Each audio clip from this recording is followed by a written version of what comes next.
مسلسل عابد كرمان.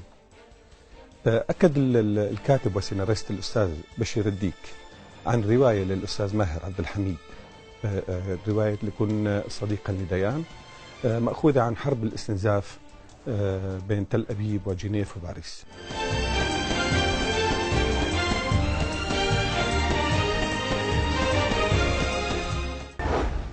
المسلسل من إخراج الأستاذ نادر جلال، تأليف الأستاذ بشير الديك.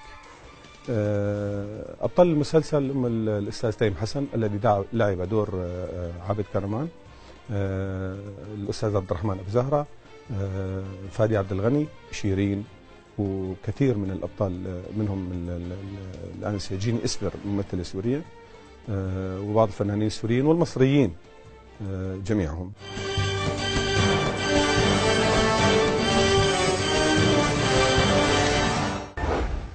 الحلقة الأخيرة من المسلسل يعمل رجال الشباك الإسرائيلية على اكتشاف تيم اللي هو عابد كرمان إنه يعمل لصالح المخابرات المصرية، ويتم ملاحقته، ولكن عابد كرمان يعلم بهذا الموضوع ويتعامل مع المخابرات المصرية مباشرة ويتم تهريبه إلى مصر.